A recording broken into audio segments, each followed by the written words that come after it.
Do you love venturing into the forest to hunt, hike, or photograph wildlife? Prepare to have your perspective forever altered. While you might think of the forest as a serene and perfect place, we've compiled stories that could make you think twice about entering the woods again. But if you're brave enough, join us as we narrate how fellow wildlife enthusiasts encounter the claws and jaws of wild animals. A solitary cabin stood in the remote wilderness of Alaska, nestled on the shores of Twin Lakes, and that's where John Ronica, a 51-year-old former Navy carpenter and diesel mechanic, chose to live. He had traded the noise and chaos of the world for the serene isolation of nature. He built his cabin with his hands, using only hand tools, shunning the modern convenience of chainsaws for the peace of manual labor. John's cabin was a marvel of rustic ingenuity. Constructed from the very woods surrounding him, it was a sturdy refuge against the harsh Alaskan elements. He had designed it meticulously, every log placed precisely, and every joint fitted snugly. The cabin had a stone hearth that served as its heart, where a fire blazed, offering warmth and comfort against the chill of the wilderness.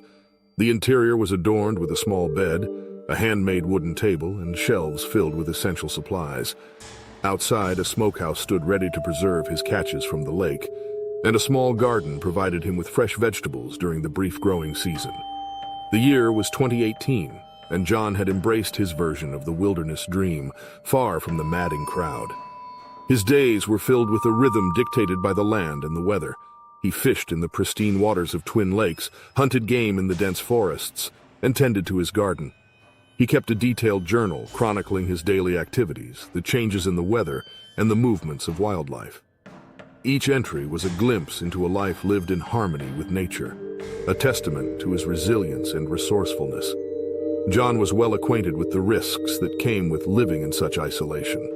The wilderness was unforgiving, and the presence of grizzly bears was a constant reminder of nature's raw power.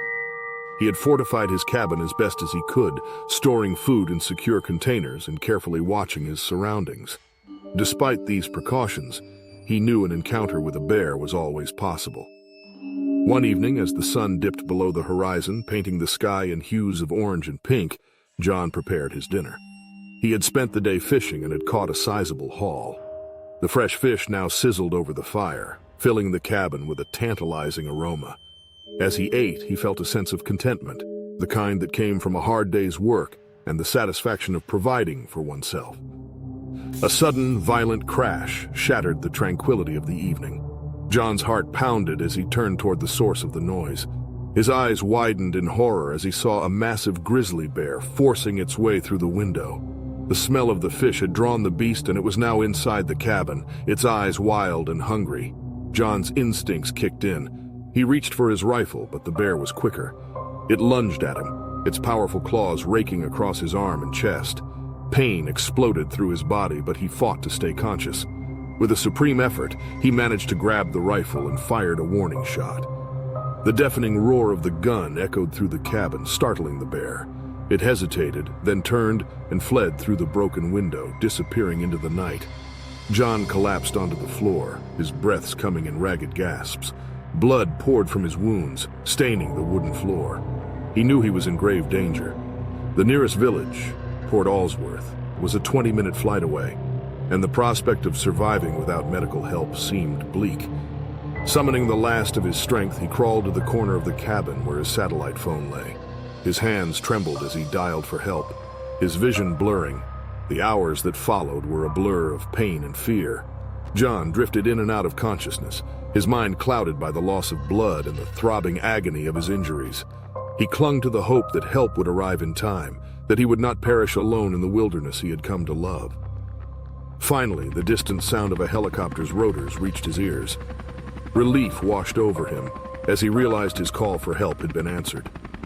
The rescue team arrived, their faces grim as they assessed his condition. They worked quickly, stabilizing him and preparing him for the airlift.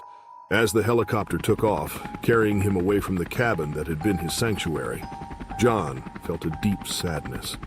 He had known the risks and accepted them as part of his choice to live in the wild, but he had not anticipated such a brutal confrontation with nature. John was airlifted to a hospital in Anchorage, where he received the medical attention he so desperately needed. His injuries were severe, and the road to recovery would be long and arduous. The incident sent shockwaves through the small community of Port Allsworth and beyond.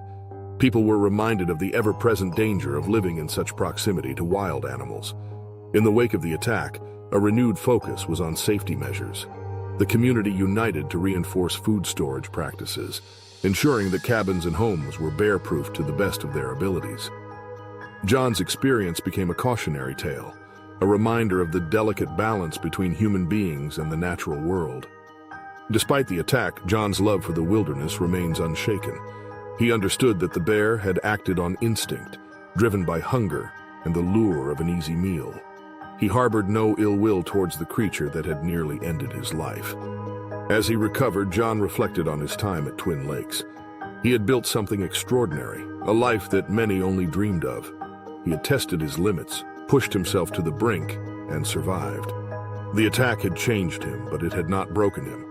Once he was well enough, he planned to return to his cabin and the life he had carved out of the wilderness with his hands. The excitement had been building for weeks. Alan, Emily, Tom, and Mike finally found a weekend when they were free to embark on their long-planned camping trip in the Rocky Mountains. They had talked about this adventure for so long, and now Saturday was here, and they were ready to immerse themselves in the wild. Alan had packed his small yellow suitcase the night before, filling it with t-shirts, pants, a hat, and everything else he thought he might need for the trip. But as the morning sunlight filtered through his window, the sound of his phone jolted him awake. It was Emily, her voice tinged with excitement as she asked if he was ready for the trip. Alan's heart skipped a beat. He had completely forgotten that today was the day, and they would pick him up at 8:10 a.m. It was already 8 o'clock. He scrambled out of bed, threw on some clothes, and dashed outside just as the old pickup truck rumbled down the street toward him. The truck horn sounded closer and closer. He saw his friends sitting at the back as he stepped onto the bus. The bus, an old relic, had seats half torn, with cushion stuffing poking out from their frames, but no one seemed to mind. The journey was filled with laughter and the occasional ping from Candy Crush as they played on their phones to pass the time. Suddenly, the bus came to a jarring halt. They had arrived at their destination, the vast, imposing jungle of the Rocky Mountains. It looked much more significant than anticipated, the trees towering above them like ancient guardians. Emily found a perfect spot to set up their campsite, a small clearing surrounded by dense foliage. Alan pulled out his navy green tent and set it up, while Tom and Mike shared a tent because of Mike's fear of the dark. Ever the individualist, Emily even brought along a fluorescent pink tent adorned with flowers. It stood out like a beacon among the greenery, a testament to her vibrant personality. With the tent set up, Alan gathered wood for their campfire. Walking through the forest, he felt a profound sense of peace. The chirping of birds and the rustle of small animals in the underbrush filled his soul with joy. He returned with an armful of sticks, about 19 or 20, hoping they would be enough. Tom had gathered some rocks to form a circle for the fire. The friends gathered around the campfire as night fell, roasting marshmallows and making s'mores. The flames flickered and danced, casting a warm glow on their faces. The laughter and chatter of the day slowly gave way to the tranquil sounds of the night. Alan retired to his tent, ready for sleep, but found it elusive. In Tom and Mike's tent, the lights were still on. Terrified of the dark, Mike insisted on keeping them on, fearing that a ferocious lion might come and attack them. Emily, in her tent, was talking loudly on the phone. Alan wondered how she even got a signal out here. Finally, the camp settled into a semblance of quiet, and Alan drifted off to sleep. Suddenly, a scream pierced the night. Alan jolted awake, heart racing. He scrambled out of his tent, joining the others already outside. Mike was curled into a ball near the fire, eyes wide with terror, saying he saw something in the trees. Tom, Emily, and Alan exchanged knowing glances. They suspected it was just Mike's imagination, but to calm him down, they decided to investigate. Armed with flashlights, they ventured into the forest. The woods were eerily silent, the usual sounds of nocturnal creatures absent. They walked for what felt like hours, but found nothing. No birds, squirrels, nothing that could have caused Mike's fright. Frustrated and exhausted, they made their way back to camp. As they settled back into their tents, Alan found sleeping even harder. His senses were on high alert, every sound amplified in the stillness of the night. Then the unthinkable happened. A low, guttural growl echoed through the camp. Alan's blood ran cold. A black bear had entered the campsite, drawn by the smell of their improperly stored food. The bear's presence was like a nightmare come to life. It lumbered toward Emily's tent, its massive frame silhouetted against the moonlit sky. In a flash, it tore through the fabric, dragging Emily out. Her screams shattered the silence, and the others sprang into action. Tom grabbed the bear spray, while Alan and Mike shouted and banged pots and pans together, creating as much noise as possible. The bear, startled by the commotion, finally released Emily and retreated into the darkness. Alan rushed to Emily's side. She was severely injured, with deep gashes on her leg and arm. Blood soaked through her clothes and her face was pale with shock. They needed to act quickly. Alan retrieved the first aid kit and did his best to stop the bleeding, while Tom used the satellite phone to call for emergency help. They worked frantically, their fear for Emily's life driving them forward. Minutes felt like hours, but eventually the sound of a helicopter's rotors filled the air. The rescue team arrived, their faces grim as they assessed Emily's condition. They loaded her onto a stretcher and airlifted her to the nearest hospital. The rest of the group, shaken and exhausted, sat by the campfire's dying embers, the reality of what had happened sinking in. They had made a critical mistake that could have cost Emily her life. They had underestimated the importance of food storage and safety in bear territory. Days later, they visited Emily in the hospital. She was recovering, her spirits high despite the ordeal she had been through. The doctors said she would heal, but it would take time. The experience had taught them all a valuable lesson. They vowed never to be so careless again. The wilderness was beautiful and awe-inspiring, but also dangerous and unforgiving. They had to respect it and take every precaution to ensure their safety. The harsh Siberian winter was in full force as the train entered the vast, snow-covered expanse. The railway expedition, a journey of both adventure and necessity, had attracted diverse passengers. Each traveler had reasons for braving the elements, but the promise of Siberia's breathtaking beauty and rugged isolation drew all.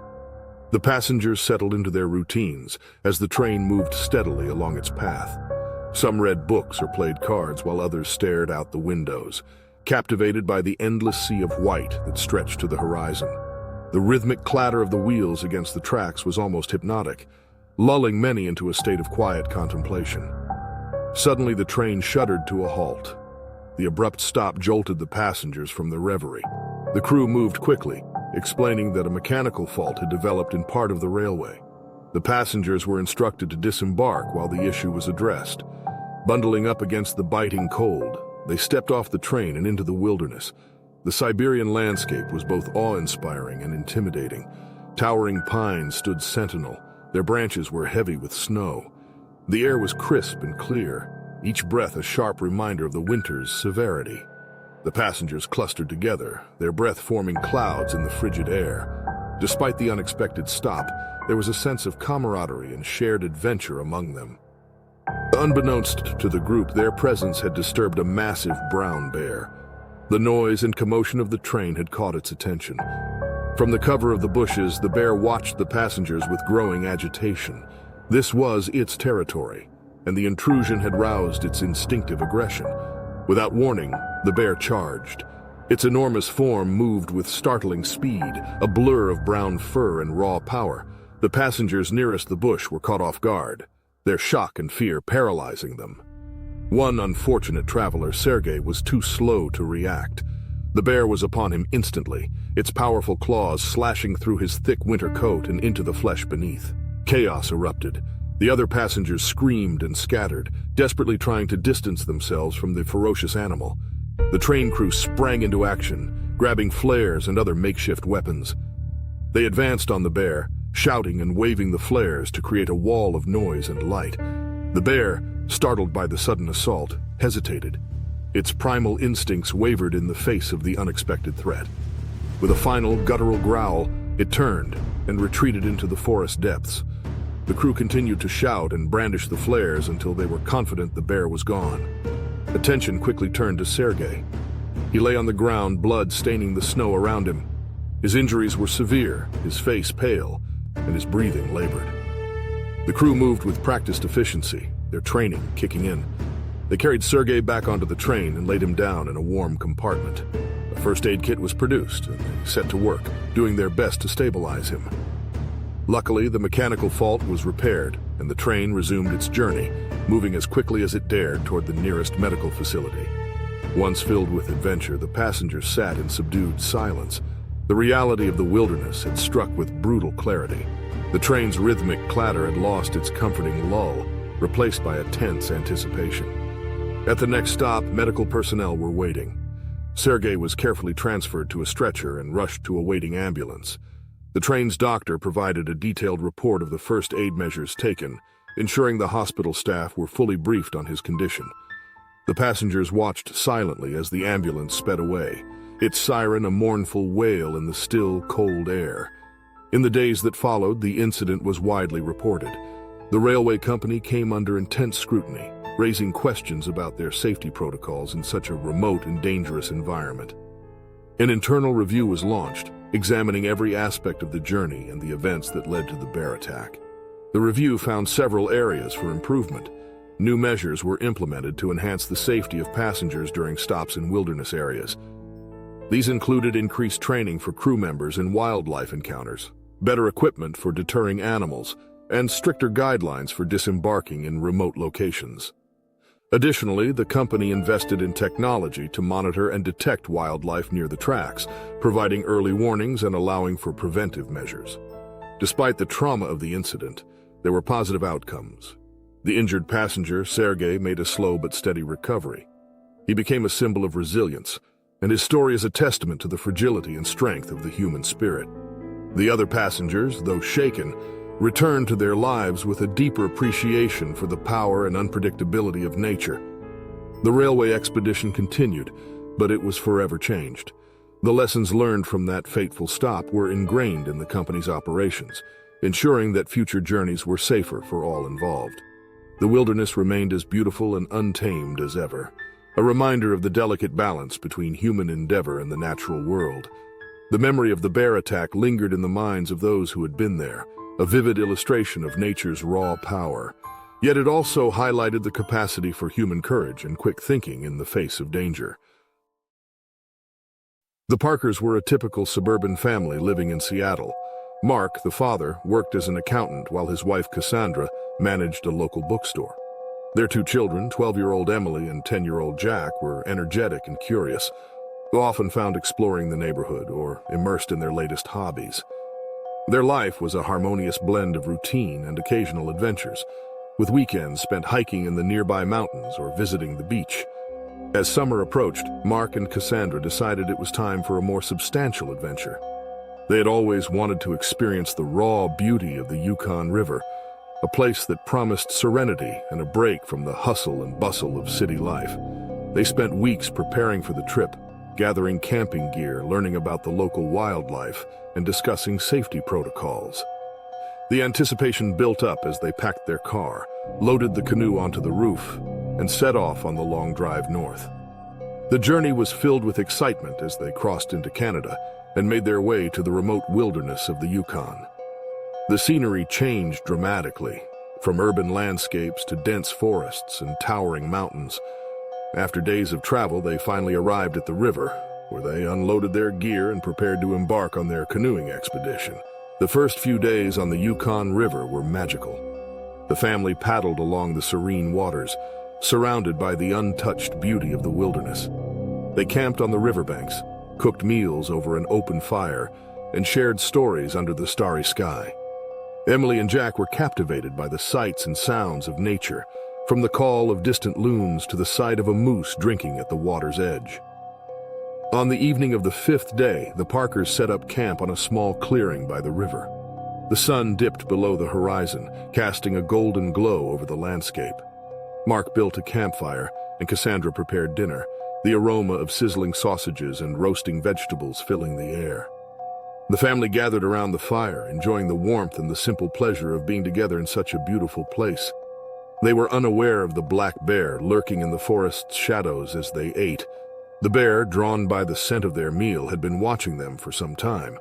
Hunger and curiosity got the better of the bear, and it slowly emerged from the underbrush, moving closer to the campsite. The sudden appearance of the bear startled the family. Mark, closest to the edge of the clearing, instinctively stood up, trying to appear more prominent. Sensing a challenge, the bear charged at him with a speed and ferocity that left no time for escape. Mark was knocked to the ground, the bear's claws raking across his chest. Cassandra reacted swiftly, grabbing the canister of bear spray they had kept nearby for emergencies. She aimed at the bear's face and unleashed its potent contents, creating a cloud of deterrent. Confused and disoriented by the spray, the bear hesitated, then turned and fled back into the forest. With the immediate danger gone, Cassandra rushed to Mark's side. He was bleeding heavily, his face pale with shock. Emily and Jack, terrified and crying, huddled together by the fire. Cassandra took a deep breath, forcing herself to stay calm. She had to act quickly if they were going to save Mark. She retrieved the first aid kit and began to treat Mark's wounds, applying pressure to the deepest cuts to stop the bleeding. Mark's breaths were shallow and he winced in pain, but he remained conscious. Cassandra knew they couldn't stay here. The bear might return, and they needed to get Mark to a hospital as soon as possible. They decided to make a nighttime escape downriver in their canoe. It was a risky plan, but the only option they had. Cassandra and Emily quickly packed their essential gear while Jack held the flashlight, keeping a wary eye on the dark forest. With Mark's support, they carefully made their way to the canoe. The river seemed so peaceful during the day and now appeared menacing in the darkness. Cassandra and Emily paddled with all their strength, the current helping to carry them downstream. Jack sat at the front, shining the flashlight ahead to guide their way, while Mark lay in the center, his breathing labored but steady. The family moved as quietly as possible but made occasional loud noises, hoping to deter animals from following them. The sound of the paddle cutting through the water, the rustling of leaves, and the distant calls of nocturnal animals surrounded them, creating an eerie symphony. Hours passed in a blur of exhaustion and fear. The cold night air bit at their skin, and every shadow seemed to hide a new threat. Cassandra kept glancing over her shoulder, her heart pounding with anxiety. She couldn't shake the image of the bear's attack from her mind, but she pushed those thoughts away, focusing on the task at hand. As dawn broke, the first light of day filtered through the trees, casting a soft glow on the river. The sight of the ranger station ahead brought a wave of relief over the family. They paddled with renewed energy, the end of their ordeal finally in sight. The rangers on duty sprang into action when they reached the ranger station. They helped carry Mark from the canoe and immediately began administering first aid. A radio call was made, and within minutes, a helicopter was on its way. The family watched anxiously as the medical team arrived and prepared Mark for transport. Mark was airlifted to the nearest hospital, where he received the critical care he needed. The doctors worked tirelessly to treat his injuries, and after several hours of surgery, they assured Cassandra that he would recover. The relief that washed over her was overwhelming. Emily and Jack clung to their mother. Their faces were pale, but their eyes were hopeful. In the days that followed, the family remained at the hospital, keeping a vigil by Mark's side. The news of the bear attack spread quickly, and the incident prompted a thorough review of safety protocols for those venturing into bear country. The importance of proper food storage, constant vigilance, and deterrence like bear spray were emphasized more than ever. As Mark slowly recovered, the Parkers reflected on their harrowing experience. They had always known the wilderness could be dangerous, but the reality of it had struck with a force they hadn't fully comprehended. The bond between them, already strong, grew even tighter. They had faced a terrifying ordeal together and came through it with a renewed appreciation for life and each other. The Yukon River expedition was meant to be a break from their routine, a chance to reconnect with nature and each other. It had become something far more profound. The memory of that peaceful evening by the campfire, shattered by the sudden attack, would stay with them forever. But so too would the lessons learned and the strength they found within themselves. Months later, when Mark was fully healed, the family returned to their everyday lives in Seattle. They continued to hike and explore, but with a heightened awareness and respect for the wilderness. They shared their story with friends and fellow adventurers, hoping to impart the importance of preparedness and caution. The experience along the Yukon River had changed them. They now understood that nature's beauty came with its own set of rules and dangers. And while they would never forget the terror of that night, they also remembered the resilience and courage they had discovered in themselves and each other. Anna Nicole had always been captivated by the beauty of the Arctic. As a photographer specializing in remote and extreme environments, she had spent years capturing the essence of nature's raw and untamed landscapes. Her latest assignment brought her to Iceland, a land of glaciers, volcanic terrain, and a rugged coastline that met the cold North Atlantic. She was particularly drawn to the remote regions near glacial lakes, where the silence was profound and the scenery otherworldly. With her gear packed meticulously, Anna embarked on her journey, taking a small charter flight to one of Iceland's less accessible regions. From there, she hiked several miles through challenging terrain to reach her destination, a pristine glacial lake untouched by the footprints of modern civilization. The lake was a mirror reflecting the towering icebergs and the sweeping sky above. Anna found a suitable spot to set up her camp, close enough to the lake for easy access, but elevated slightly to avoid sudden water level changes. As she pitched her tent and arranged her equipment, Anna marveled at the stillness of the place. The air was crisp, carrying the faint scent of ice and earth. She spent the day capturing the surreal beauty of the glacier, the play of light on the ice, and the subtle hues that painted the sky. As evening approached, she prepared a simple meal, enjoying her solitude and connection with the environment. The night was cold and clear, the sky adorned with a dazzling display of stars. Anna mentally noted the best locations for sunrise shots before retreating to her tent. She lay in her sleeping bag, the sounds of the glacier occasionally cracking and shifting in the distance. The serenity of the setting lulled her into a deep sleep. Several hours later, Anna was abruptly awakened by a sound outside her tent. Her heart raced as she listened intently, trying to identify the noise. It was unlike anything she had heard in her previous expeditions. She slowly unzipped the tent and peered into the darkness, her breath visible in the cold air. At first, she saw nothing, but the movement caught her eye. A prominent white figure was approaching her campsite. Her mind raced through the possibilities. A polar bear. It seemed impossible, given the latitude, but climate change had been displacing these majestic creatures, pushing them into unfamiliar territories in search of food. Fear gripped her as she realized the gravity of the situation. The scent of her food drew the bear and was now dangerously close. Anna moved as quietly as possible, reaching for the emergency flare she kept in her tent for such situations. Her hands trembled as she grasped it, knowing that her life depended on her subsequent actions. Now, only a few meters away, the bear sniffed the air, its powerful senses guiding it toward her. Suddenly, it charged its immense size and sped a terrifying sight. The impact threw Anna back into her tent. Pain shot through her body as the bear's claws tore into her leg and side. She screamed the sound, a primal reaction to the excruciating pain. Desperation fueled her actions as she aimed the flare and fired. The bright, fiery light and the hissing noise startled the bear, causing it to hesitate.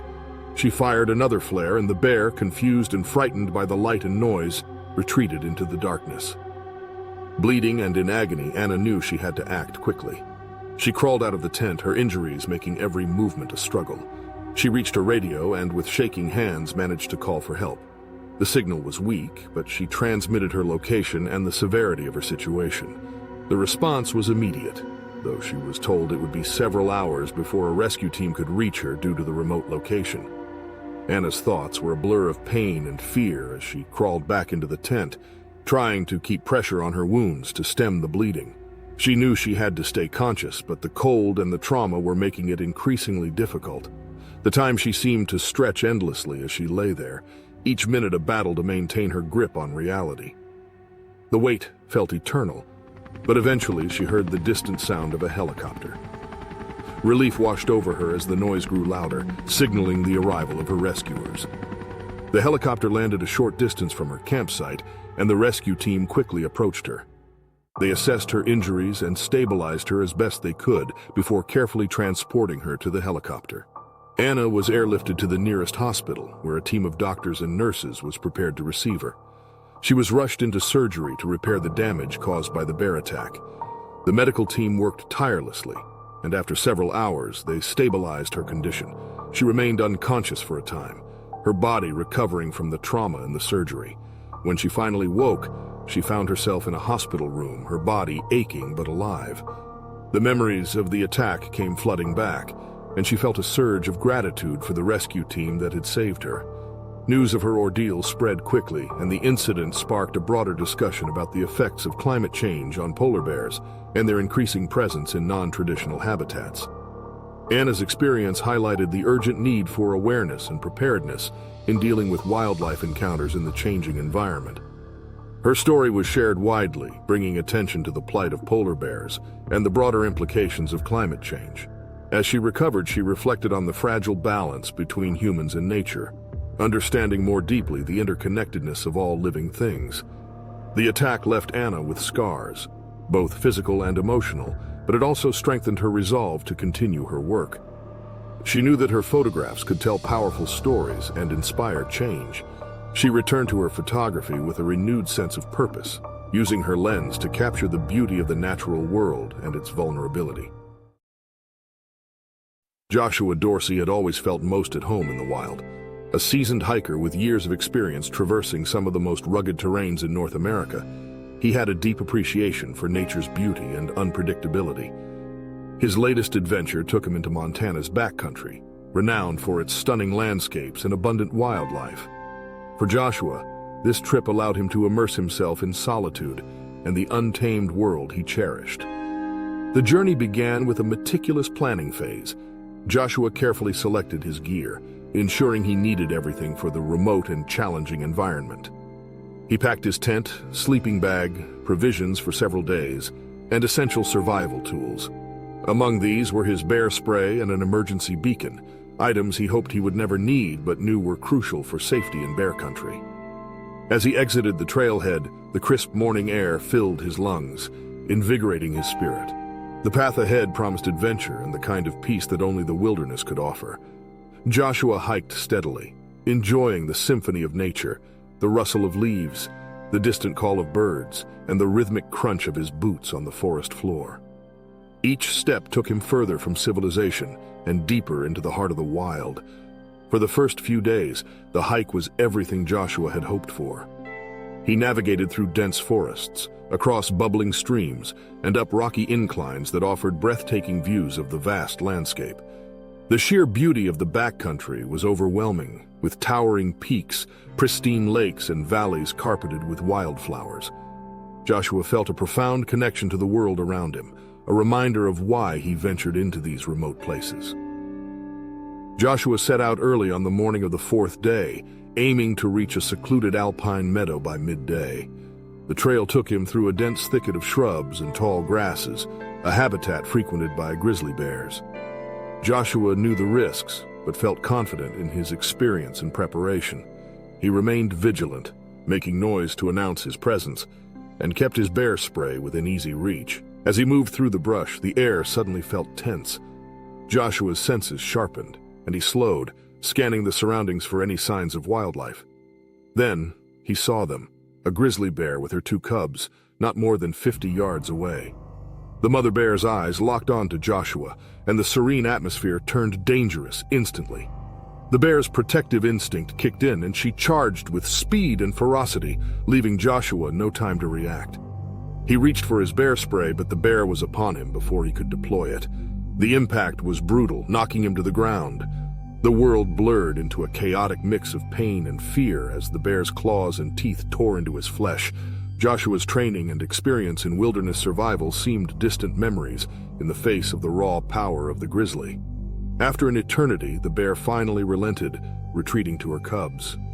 Joshua lay on the ground, bleeding profusely and in shock. Pain radiated through his body, but his mind remained clear enough to understand the gravity of his situation. He knew he needed to act quickly to have any chance of survival. Joshua activated his emergency beacon with trembling hands, sending out a distress signal. The effort drained him, but he knew it was his lifeline. Alone and severely injured, he could do little more than hope that help would arrive in time. The minutes dragged by, each feeling like an hour as he lay there, fighting to stay conscious. Fate intervened in the form of a nearby hiking group. They were experienced hikers themselves and had heard the faint sound of Joshua's distress signal. Recognizing the urgency, they followed the signal to its source, finding Joshua lying motionless and bloodied in the grass. The sight was grim, but their training and preparedness kicked in immediately. The group administered first aid, stemming the bleeding and stabilizing Joshua as best they could. They spoke to him, offering reassurance, even though he was too weak to respond.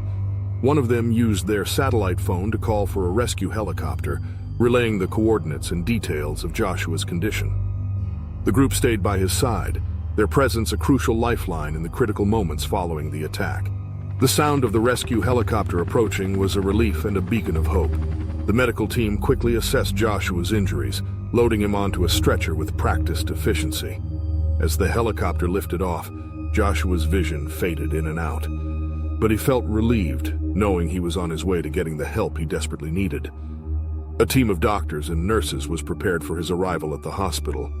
They worked tirelessly to treat his injuries, performing surgery to repair the damage caused by the bear's attack. The hours passed in a blur of medical procedures and critical care, but the medical team's expertise paid off. Joshua's condition stabilized, and he was moved to the intensive care unit to begin the long process of recovery. As Joshua regained consciousness in the sterile environment of the hospital room, the memories of the attack flooded back. He was alive, but the experience had left deep physical and emotional scars. His body ached with every movement, and the realization of how close he had come to death weighed heavily on his mind. The incident quickly garnered attention, raising awareness about the risks of hiking in bear country. Wildlife experts emphasized the importance of carrying bear deterrents, such as bear spray, and the necessity of emergency communication devices. Joshua's encounter underscored the need for hikers to be vigilant and prepared, highlighting that even seasoned adventurers could find themselves in life-threatening situations. In the weeks that followed, Joshua's recovery was slow but steady. The support from his family, friends, and the hiking community played a crucial role in his healing process. He underwent physical therapy to regain strength and mobility and spent time reflecting on the experience. The encounter had changed him, deepening his respect for the wild and reinforcing the importance of preparation and caution. As he healed, Joshua was determined to share his story. He wanted others to learn from his experience and to understand the delicate balance between humans and nature. He spoke at outdoor enthusiast gatherings, contributed articles to hiking magazines, and participated in educational programs promoting safety in wilderness areas. Joshua eventually returned to the backcountry, driven by his enduring love for the wild. The mountains and forests called to him, and he knew he couldn't stay away. This time, however, he was even more vigilant, his respect for the power and unpredictability of nature tempered by his harrowing experience. He continued to explore and photograph the beauty of the wilderness, always carrying his bear spray and emergency beacon, and always mindful of the lessons he had learned.